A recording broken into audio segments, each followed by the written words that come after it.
Welcome to our experiment, the 100-Person Project, simple questions for 100 people. I'm Bill Carell, and this is my investigation. It's a research project to gather data from 100 beautiful human beings for the sole purpose to see what actually happens across the interviews. The questions are fixed, and all the interviews remain consistent, with the variable being the actual participants themselves and their answers. So, Dan, it's as if I'm asking you to come over and sit on my porch with me and share your thoughts about life in the world so I can learn about people. We're looking forward to what we're going to learn when we are complete. However, we are very interested in the people, the process, and your particular story. So we'll get to know you through the interview, and so let's dive in. It's my distinct pleasure to introduce my guest. Well, why don't you do it for me? What is your full name?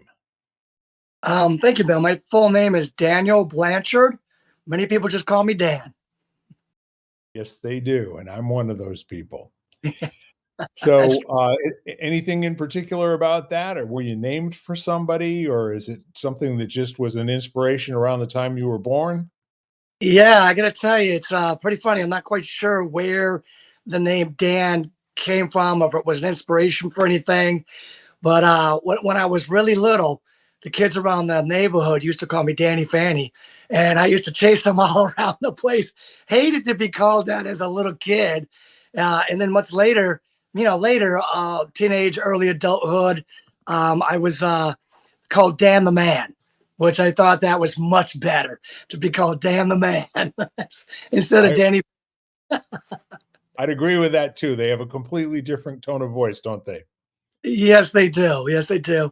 And like I said, and Dan's fine. But I got to tell you, Bill, funny story is every now and then I hear somebody, just kind of coming in and says, "Hey, Danny." And I turn and I'm like, it's an old neighborhood kid. Yeah. Oh, that's what it is.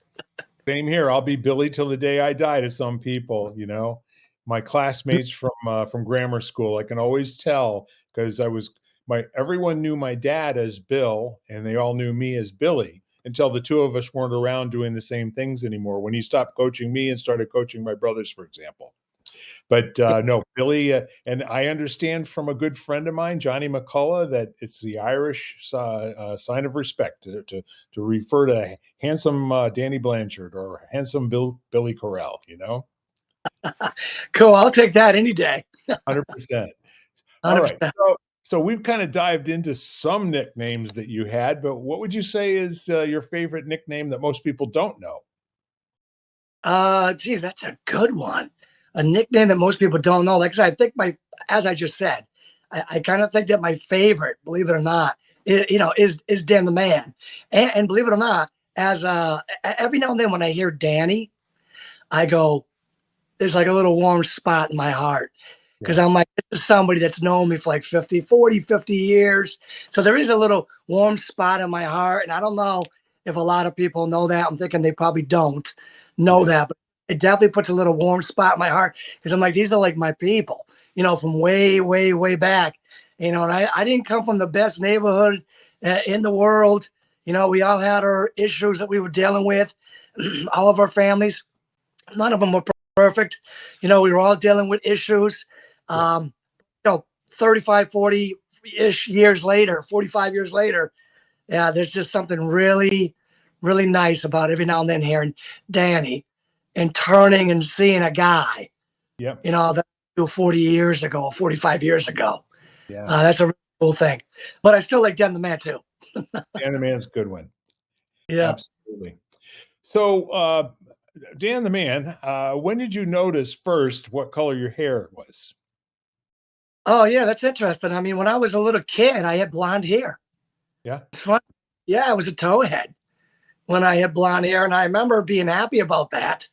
But then at some point, I don't know, it was elementary school, my hair started turning brown, and I remember getting sad that my hair was turning brown. I wanted it to stay blonde because people, they always made comments about it, and this and that. And then, then many, many, many years go by, and I started having kids of my own. And, and the first two come on as total towheads, platinum blonde. And I was like, wow. And as I had my little boy over my aunt's house, which I don't get to see often. But when I was over there with my little boy, she goes, "Wow, there's no guessing who that kid belongs to. That's little Danny." And I'm Yeah. looking at little toe had platinum, almost white blonde hair. I'm looking at him. I'm going, "Wow." I'm like, "I look like that," and I'm going, "Dang, I wish people had told me that I look like that and that I was really that good looking. I would have been Yeah. much more life." But told me I was that good looking.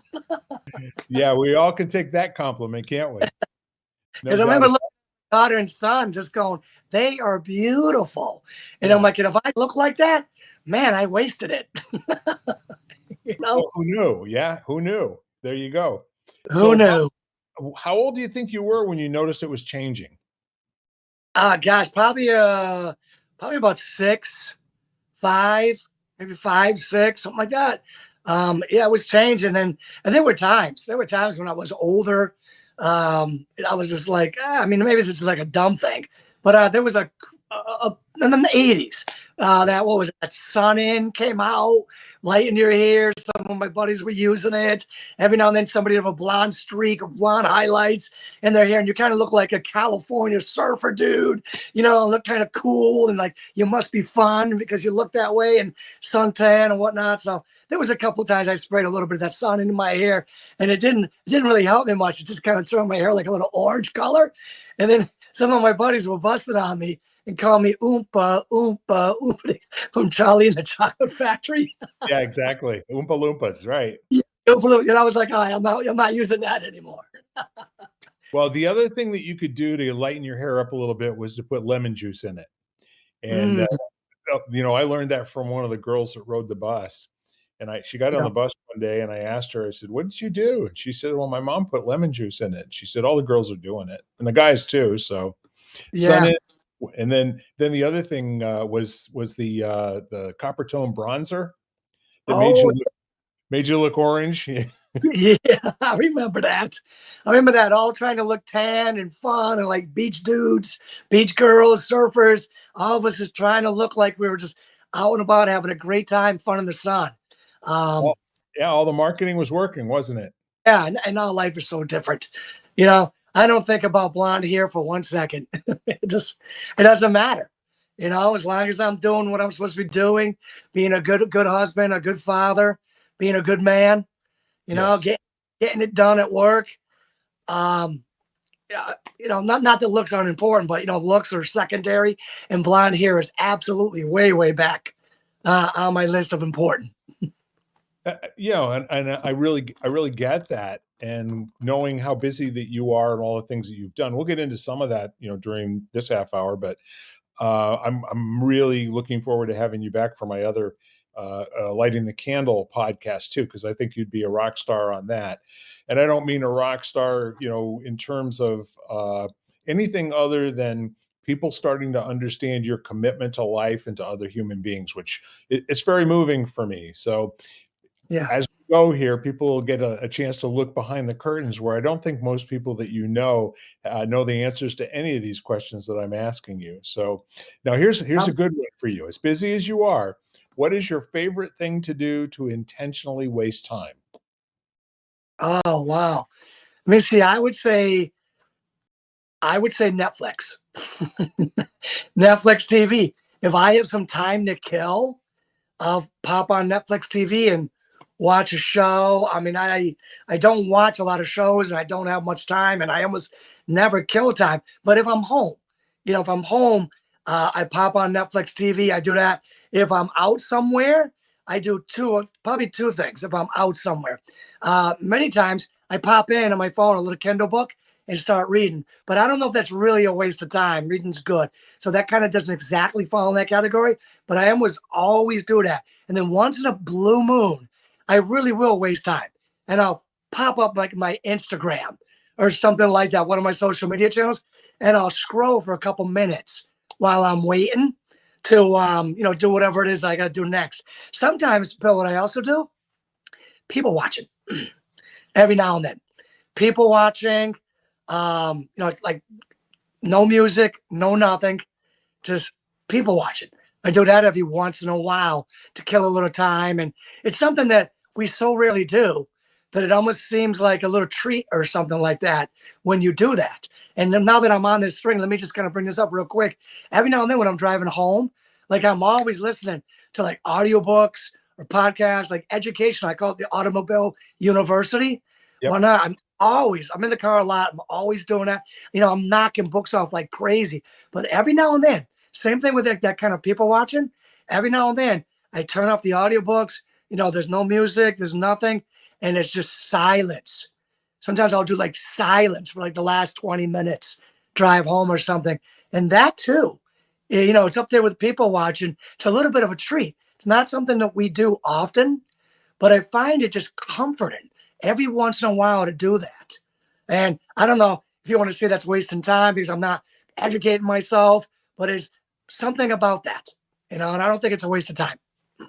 I think it's a wonderful thing to take a pause, and when you do that intentionally, it might seem like a waste of time to some people, or you might catch yourself somewhere along the way, thinking, well, okay, that's enough of that. Now I got to get back to whatever my next thing is here. But in the meantime, I think people who are used to performing at a peak level realize you got to have some downtime. You got to have a little bit of time to recharge the battery and Mhm. let your mind rest a little bit too. So the what's your favorite part about the people watching? Where do you find the greatest reward? Uh, um, wow. I probably can't even articulate this. But here's the funny thing is that my wife is really good at people watching observation. She's got the power of observation, right? I got a buddy, same thing. I always joke around with them when they bust on me. And I'm like, listen, the power of observation, that goes to like freaking criminals and police officers. And I'm neither, right? So it's not my thing. But every now and then I do it, at least try to do it. I don't quite have the power of observation my wife has and one of my buddies has that bust on me for it. But every now and then I just do it. And my mind starts turning as I'm watching people and trying to think, who is this person? What have they've overcome? Where are they from? What do Mm, they know? And the majority of the times, my mind is not articulating this in like words, maybe sometimes pictures, or maybe sometimes very far off faded pictures that I'm not even sure what the heck it means, not even sure how to articulate it. But every time I do that, like I told you before, there's like a little bit of a comforting there, but there's also something like a little bit of a magic motion there. There's something magical about it that I can't articulate. And it's just, I don't know if it's just, you know, who knows who's the next person you're going to meet that's going to open your eyes to something you haven't really thought about before and completely change the direction that you're going to, like a better place yeah, for you to do better things, for you to contribute bigger and better things. And that can happen at any moment. So I yeah. think that it's almost like watching these little treasures walk by. And even though I'm not like stopping them and talking to them and communicating with them, maybe it's a reminder that the world is filled with like little treasures that are just walking by us all the time, and we don't even know it because we don't know their stories because we haven't asked them to stop and talk to them. Like when my mom died, Bill, I was doing the eulogy. I got asked to do the eulogy, and I did a great job, by the way. It was making great. I did such a good eulogy. People talked about it for 6 months. But one of the things I was doing was, researching my mom, calling her sister, asking her, and her sister goes, "Did you know your mom was a trapezes artist?" Holy What? moly. My mom? What? My mom. I didn't know that. You know how many cool stories my mom could have shared with me? How many cool stories your mom can share with you? How many cool stories your neighbor can share with you? You know how many eye-opening, cool, just fascinating, interesting Yeah. things the mailman can share with you?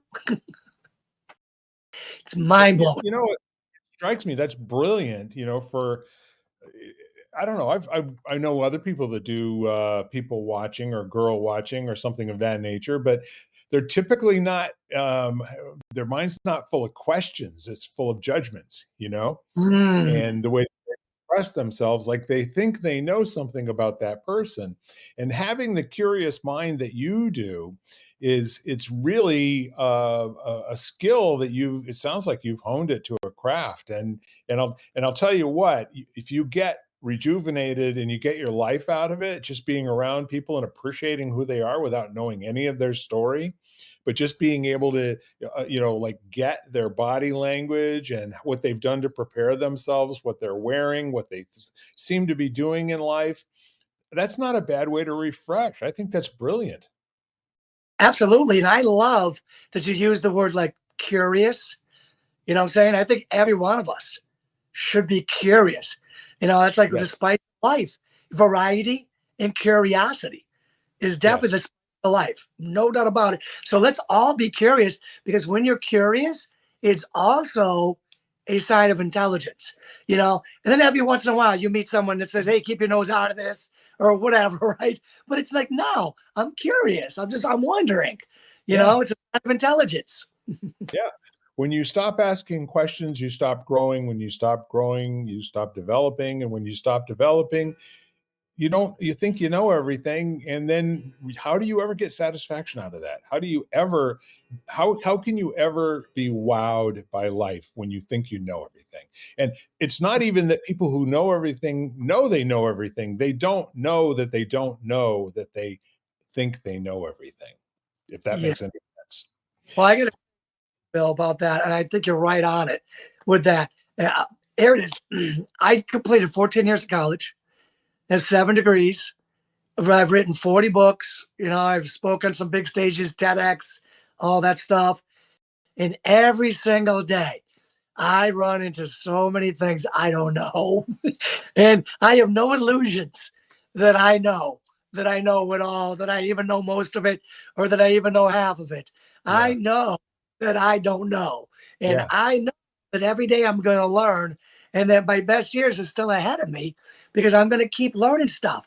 And I think back to just like 2 years ago, 5 years ago, whatever it is. And I think back, what was I worried about during those days? And I'm like, oh, wait a minute. Now I do that stuff, no problem. I totally know how to do that. You Yes. know, um, so same thing with the future. You know what I'm saying? There's stuff that we don't know. When it gets sad when you get these people who don't know that they don't know. And they think they know everything. Oh my gosh, what a boring world that must be. An opinionated, boring world for that person, because Yes. they're closing the door to what could happen in the future. It's that, and then there's also only one way conversations with them can go. It's Mm, always going to be a narrow focus bouncing off of the boundaries of what they're pretty sure is true. Um, and in many cases, it's just on the other side of what they know to be true where satisfaction in life really comes from. And yes, yes. so Mhm. speaking of that, what else did you want to say? I just want to say real quick. I remember reading Carol Dweck's book Mindset, and one of the things she Yep. talks about with your youth, with your children, with your students, with your athletes, whatever it is, like, don't come out and say like you're brilliant or you're good or you won because you're so talented. Always praise the effort, because if you praise the effort, then they're willing to give Yes. more. But if you praise, oh, you're just a natural, you're so talented, you're so smart, the minute they make a mistake, they just took a hit to that persona of that they're so smart or so talented. So what's happening? I'm not so smart anymore, not so talented anymore. Now I'm kind of like, I kind of want to hide and not try so much anymore, just in case somebody else sees that I'm not so smart anymore, I'm losing it, or I'm not so talented anymore, I'm losing it. So like, you don't praise kids or youth that way. You praise, and then Yeah. Carol Dweck is brilliant on this. You praise them for the effort. So they keep making the effort and you keep growing, which fits right in, the doorway, what you're saying, earlier about, these people that think they know it all. They have this very limited conversation, which is going to bounce back and forth, and they're not really going to grow. They don't really have a growth mindset. They get that fixed mindset, sadly, and their Well, future is see, going to be more. 100%. And what you finally are, uh, pointing at is those people who don't know that they're only responding positively about the things that they're getting stroked for will stop doing all the things that they either failed at or they were told that they weren't doing it right, or all of that sort of thing. So when you have somebody who is an abject failure, who like a wrestler that goes out and gets pinned his first 5 matches. When you come back, the first thing you got to say is, what did you learn from that? What do you now see that's going to, inform your next time you go out onto the mat, and see what you can execute that will make a difference with that? Just some kind of a question about what did you learn every single time, as opposed to, that was brilliant what you did. You magically pinned that guy in 30 seconds. And, Yeah. but it may never happen for you again. And I know people that have quit sports because they weren't as good as they, at 15, they weren't as good as they were when they were 12. So True, true. And that's when they get set in that fixed mindset. 100%. And that's a hard one to shake until you are around some bull goose loonies like you and me, who basically say, hang around me long enough, I'm going to convince you of your greatness, and then and watch you do sort of heights that you never thought possible. Not because I did it, but because you now know you can. Okay. Yeah. I love it. And if you continue in the same vein, that's funny. There have been times when I've been around authors and I've told authors, I think I've got an advantage here. Here's the thing. Like, I know I'm not a great writer. So I'm going to keep trying and keep trying, right? And I'm going to keep improving and keep improving, because I know I'm not a great writer. So, and now I have 40 books, and these people may have one or none, you know what I'm saying? Because they're great writers, but they're not going to keep trying and keep trying, because they Yep. don't want to look stupid. That's inspirational to me. I think I first met you when you were first doing your very first book, which I believe is The Storm. And to have time go by in between then and now, it's kind of remarkable. So my next question is going to tell a lot. What is your favorite movie to watch alone? All right. I'd have to say Humphrey Bogart's Casablanca. Oh my It's in goodness. black and white. Nobody in my family, loves history that much. I've got one daughter, my oldest daughter, who Right? likes history enough to watch stuff with me on the History Channel or whatever. But I can't get even her. I can't get even her to watch like the black and white, and something that's from like 50, 60 years ago or whatever it is. But yeah, I like to watch every couple of years. Every couple of years, if I'm home, maybe if I'm homesick, or for some reason I'm just home, maybe I shouldn't be home because I'm sick or whatever. I'm home alone, or I just flip on every now and then Casablanca, watch a little Humphrey Bogart, and there's nobody in my family that's going to What's watch that. the love? I mean, everything about it is fantastic, and it's one of the top 5 classics of all times. I think Yeah. every kid should have to watch it in the 2nd grade and then watch it again in the 10th grade. Oh yeah, I think they should. It's such a classic, and it twists my mind and up when I'm like, how come? I mean, what do you mean you don't want to watch it? But I'm like, whatever. Then Yeah, I'll watch it. Like, I'll watch it. So whatever. Every few years I watch it. good for you. So here, this one I'm listening very carefully because I'm kind of interested in terms of your thinking. And so, if you were to have an action figure made of you, what superpower would it have, Dan? And what colors would the uniform be? I've never thought about this, but if I see my super action figure, Dan the Man, the first thing that comes to my mind is just Superman. I think Superman's always been my favorite. So I would probably model myself as some degree of Superman. Like, flying would be really cool, to be able to fly, being so strong. I don't think I need those little like fire things or laser beams that come out of his eyes that burn thing. I don't think I need that. Why Yeah, not? But definitely being like super strong, being super fast. That might be the wrestler athlete in me, being super strong or super fast. And the whole thing of being able to fly, I think would be like really cool. So I think my superhero, Dan the Man superhero thing would kind of be somehow, in some way, kind of modeled in that direction toward yeah. like the Superman. I always thought he could beat all the others up, anyways. And no one could tell me different. Superman could beat them all up. I know some people try to say something else, but I don't believe it.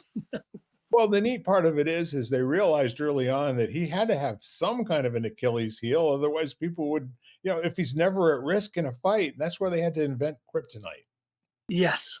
you Mhm. know? And the neat thing about that is, so you're gonna be superhero modeled after Superman, and what colors would you make the uniform, Well, definitely the blue. Blue would be in there. I right? think blue is my favorite color. Oceans, water, this blue skyline. Definitely blue would be in there. And I guess you need something to go with blue. When so again, I mean, I think red goes with blue well. So I would probably do that. But Bill, I got to tell you, I have my own kryptonite. Yeah, When if I'm going to be Superman or Dan the Man, I have my own kryptonite, and it gets me not often. Well, every once in a blue moon, the kryptonite couch gets me. Well, and this is what it means. I'm on the run all the time. I'm like really busy from like early morning to pretty much late at night when I sit down and usually watch like one TV show with my wife at the end of the night, and then we just kind of go to bed. But every once in a blue moon, like this, maybe I'll have some time to kill, right? So every once in a blue moon, I might sit down on the couch and I'm like, I'm just gonna watch TV for like 20 minutes and then I'll get back on it. That 20 minutes, that couch just sucks everything out of me. It's my kryptonite couch. And it's like, oh man, it's almost impossible to get back up off yeah, of it once you sit on it or kind of lounge on it. So I kind of make it a habit not to lounge on the kryptonite couch unless I really got some time to kill. yeah. Because I'm not going to want to get back up Do you fall asleep? once in a while. Yeah, Yeah, yeah. Once in a while, I fall asleep, and sometimes, believe it or not, like I even do like these little micro naps where I'll fall asleep for like I don't know, like 30 seconds or something like that. yeah, That happens every now and then, but usually, usually it's not that big of an issue. Usually, I'm up, off, and on my way because I've always got things I have to go to, which is more powerful than the couch. But every now and then, I'll get something that's kind of important, but not really, really important for me to do, and then I'll get sucked into the kryptonite couch big time. And then later on, I'll be like, ah, man, I should have just done that thing instead. But I let the kryptonite couch get the best of me. well, if you're gonna lose a battle, that's not a bad one, that's for sure. So, along similar lines, what did you wanna grow up to be when you were 5 years old? Oh yeah, definitely a movie star. Definitely some kind of movie star. Um, in the 80s, I was growing up. I was born at the very, very, very end of '69. So basically 70. But I like to tell people that, I'm like a 60s baby, just missed Woodstock, whatnot. But, as I'm going through the 70s and the 80s, uh, like the wrestling's there, the WWF wrestling's there. But even more so, you get the action movies. You remember Charles Bronson? Clint Eastwood, Charles Bronson in the 70s, Right. 80s, you're Arnold Schwarzenegger, Sylvester Stallone. So I was like, I'm going to be like that. I'm going to be like a tough guy, like in freaking Hollywood, and big muscles and beating everybody up, and it's going to be freaking so much fun. That's what Yeah. I'm going to. And that never happened. Yeah, It somehow never happened. you got to be a pretty good, not necessarily fighter, but a pretty good contender, and then, got busy doing other things and working and writing books and stuff and coaching. Yep, absolutely. So, Dan, I've known you to accomplish an awful lot, but what is your greatest accomplishment? Gosh, I many times I go back to my first accomplishment. You know what I'm saying? What I felt like was my biggest accomplishment to change things. And this biggest accomplishment, I think, that totally changed the trajectory of my life was that time when I was a sophomore in high school, a nobody on the wrestling team. And I went to this Junior Olympic qualifiers wrestling tournament. I didn't know anybody there. Nobody knew me. I wasn't even supposed to like be there, but I showed up. I showed up. I entered 2 weight classes up, because I didn't want to like try to get like lose weight or nothing like that. And I just went, whatever, I'll just go this weight class. And I won it. I won it. And it was really weird because like there was nobody there to watch me, nobody there to judge me, nobody there knew me. I didn't know anybody. So I went out there. My attitude was just, I don't even know where it came from, but my attitude was, let's go out there and get my butt kicked and just like have some fun and like learn something. And then for the first time, I wrestled without fair, and I tore everybody up and took first place. And then after that, my whole life changed. Why not? Because now I'm like, wow, like I really am a great wrestler instead of just a good wrestler. And that transferred over to a whole bunch of other things, state championship in football, Army stuff, excelling in the Army, college, 14 years of college, 7 degrees, you know, um, the whole thing, like maybe having enough confidence, to ask that girl out for a date and ask that girl to marry me, right? Becoming a father, getting a job as a teacher, coach, writing the books, giving the speeches, the TEDx talks, the 40 books, all that stuff stemmed, I think, from that. So I mean, it gets tough to say what's my grade. Is it the 40 books? Is it the TEDx talk? Is it winning the Junior Olympic qualifier? Um, is it my first child? Is that my greatest accomplishment? Maybe that's it. But that first, my mind always says the others. Is it breaking the Connecticut bench press record? But my mind goes back. Is it winning the football state championship and winning the defensive game ball trophy for Thanksgiving? I mean, all that stuff, or great, a great winner running a marathon. All that stuff developed because of what I did my sophomore year in high school when I Yeah. wanted everything from that. Because to me, it feels that way, that Yeah. everything comes from that. So my mind always goes back to that's what made all the other things possible, was that, because that got my head set straight and gave me the confidence to say, you know what, if you just really, really work hard and believe in yourself, what I'm saying, you're going to do great things. And it's kind of funny because I've got a student who's a wrestler now, and he asked me, and he just asked me yesterday, he goes, Mister, he knows I was a 2-time state champ, 2-time junior Olympian. He goes, Mister, does your brain did it ever sabotage you? And I go, yeah, I lost matches because my brain sabotaged me every once in a while. I would Yeah. lose matches. And I go, it happens to all of us. But the problem is when you just let it keep happening and keep happening, you got to bounce back from it. You got to train your brain. You got to remember thoughts become things, right? So you got to train your brain and control your thoughts, and don't let your brain sabotage you, more than every once in a while. You're human. It's going to happen. It's going to sabotage you every once in a while, but don't let that be the norm. Don't let your brain get the best of you. That resistance, that negative self-talk. Don't let Yeah. that win. You win. Yeah, I love that. And the neatest part of that is that, you you have a chance to beat the other wrestler if you're wrestling that guy and not the guy you're imagining him to be in your head. Uh, You really have to just like let that all go and be present in the moment and be ready for whatever comes. Isn't that a good way to live life? Like, this is it. This is all we yeah, get.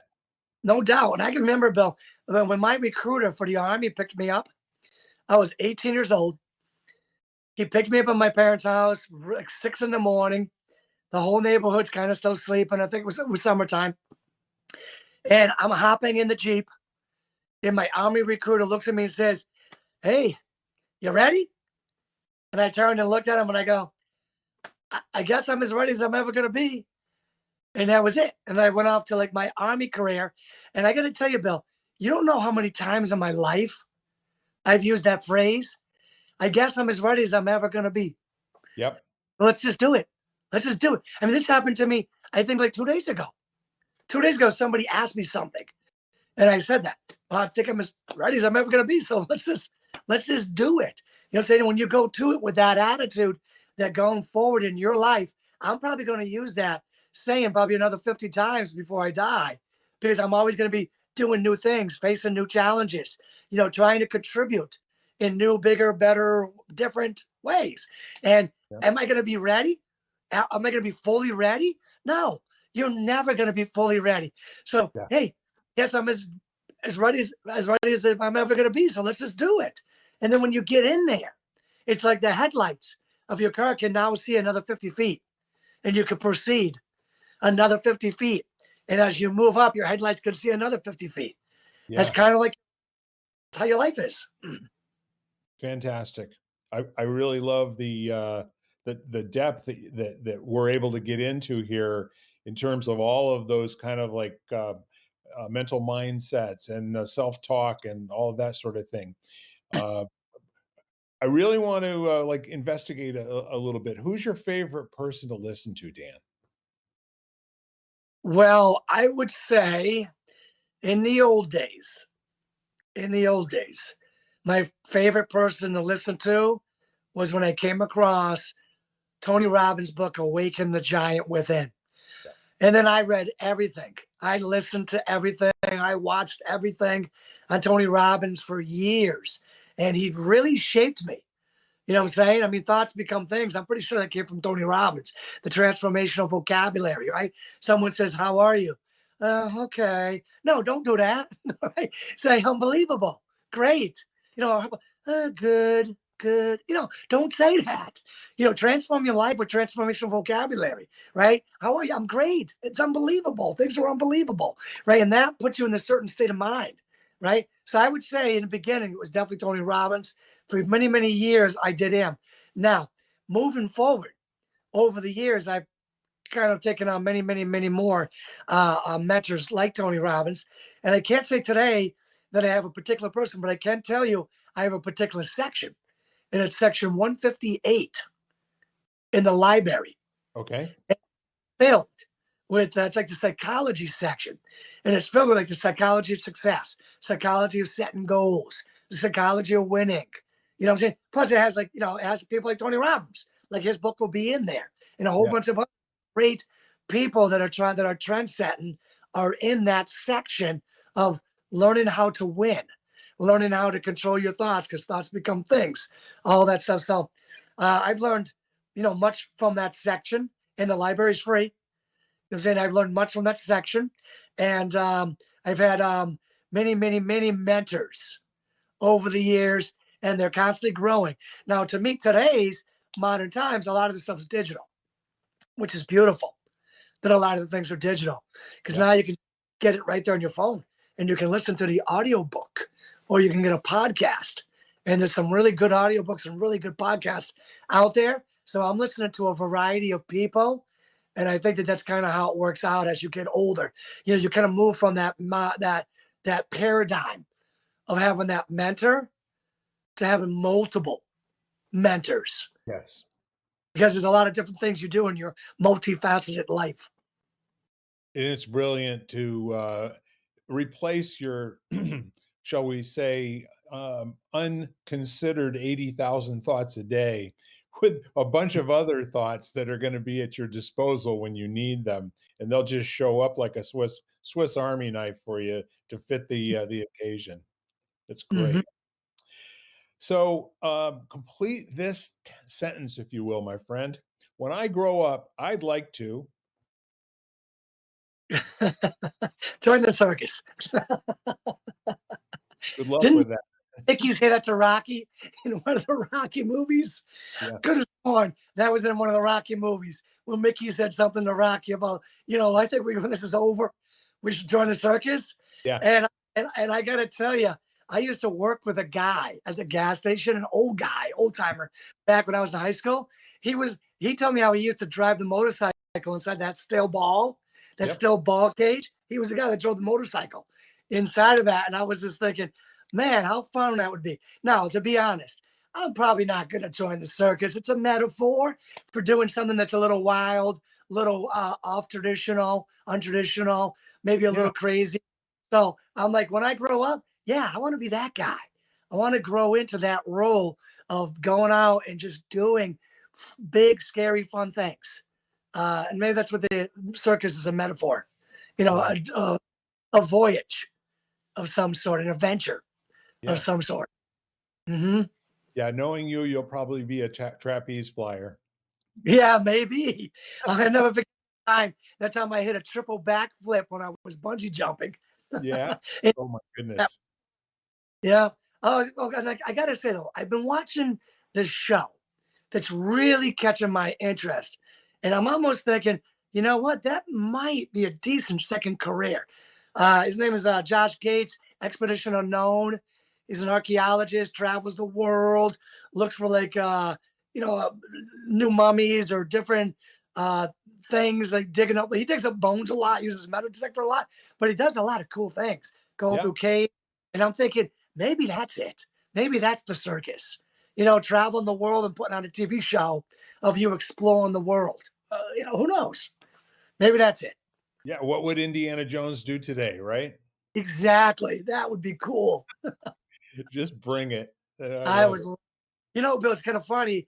One of my daughter's professors at UConn is an archaeologist, and she teaches up with the. I go, what made you become an archaeologist? Right now, this is a woman.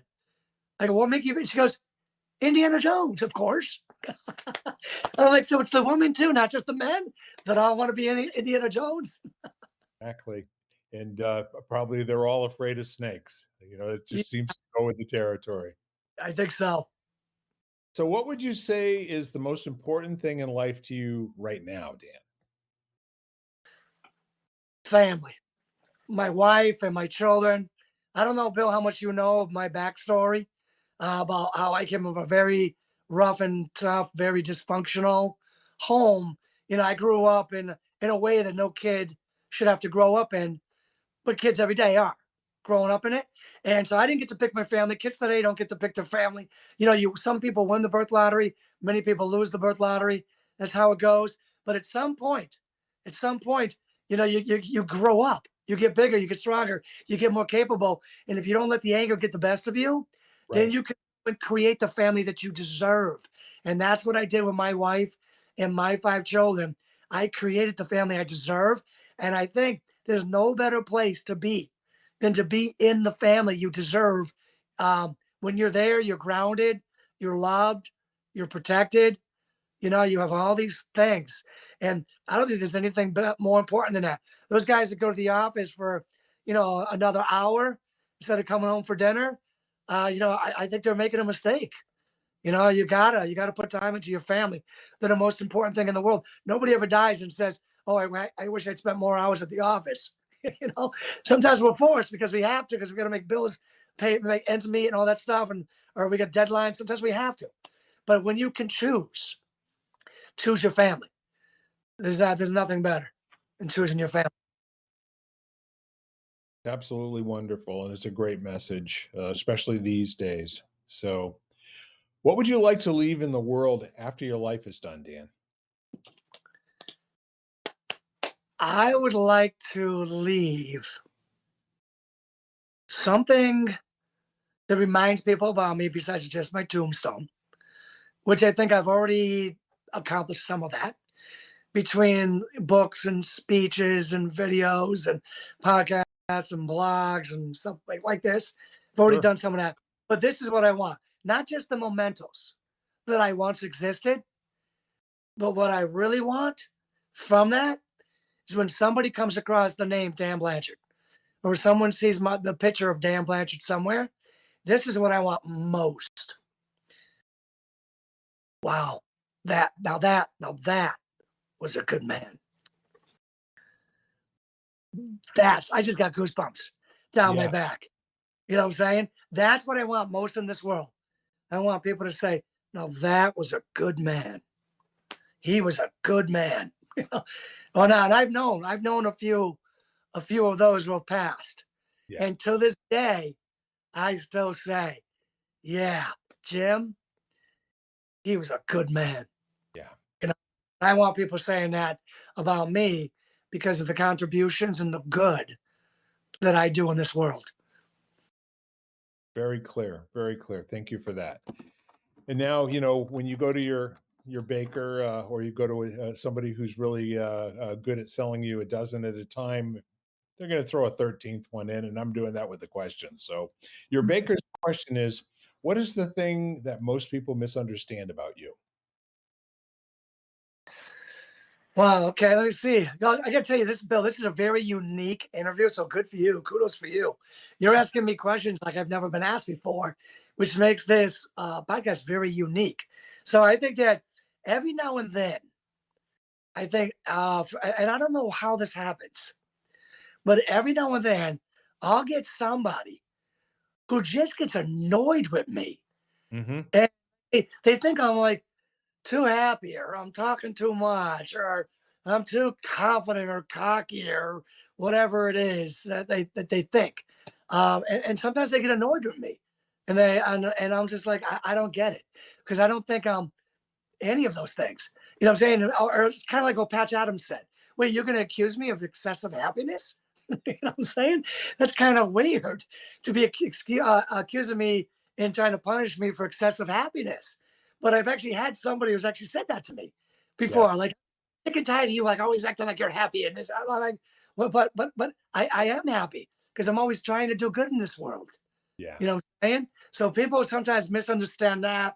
And then every now and then, it jumps to the next level.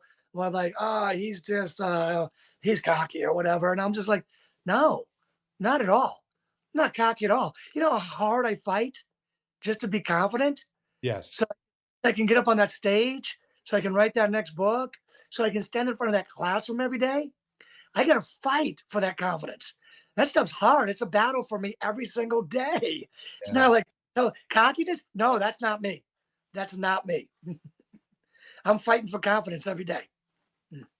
I love that. I really do, because that is a personal insight, from the standpoint of what would most people never even think of asking you, you know?